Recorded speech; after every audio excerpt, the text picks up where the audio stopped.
তিতাবৰত মৃত্যুৰ ওপৰত এতিয়া উন্মুক্ত নলা নৰ্দমা উন্মুক্ত নলাই এতিয়া পদে পদে মৃত্যুৰ ভাবুকি কঢ়িয়াই আনিছে তিতাবৰবাসীলৈ চহৰখনৰ মাজমজিয়াত বহু ঠাইত বহু বছৰ ধৰি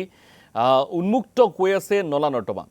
আৰু এটা দুটা নহয় নগৰখনৰ মাজমজিয়াত এশৰো অধিক স্থানত উন্মুক্ত হৈ আছে নলা ব্যস্ততাপূৰ্ণ তিতাবৰ তিনিআলিৰ পৰা চাৰিআলিলৈ নলা নৰ্দমা পুনৰ নিৰ্মাণৰ নামত পৌৰসভাই চলাইছিল চাফাই অভিযান কিন্তু নলা চফা কৰাৰ নামত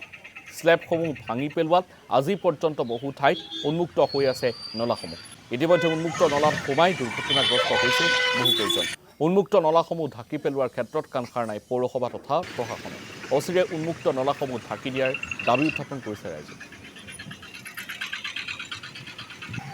ইতিমধ্যে আপোনালোকে চাওক যিবোৰ উন্মুক্ত স্লেব আছে স্লেববোৰ কিন্তু এতিয়া তিতাবৰবাসী ৰাইজৰ বাবে অভিশাপ স্বৰূপ হৈ পৰিছে এই স্লেবসমূহত ইতিমধ্যে আপোনালোকে দেখিছে বহুত আজি কেইমাহমানৰ আগত এজন ব্যক্তিয়ে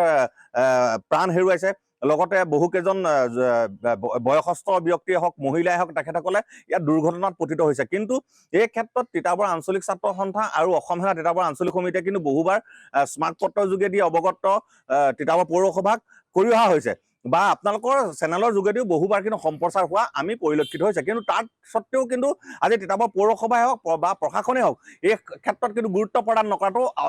এক যে ইয়াত কিবা ভিতৰুৱা বুজাবুজি থাকিব পাৰে বুলি আমাৰ কিন্তু অনুমান হৈ পৰিছে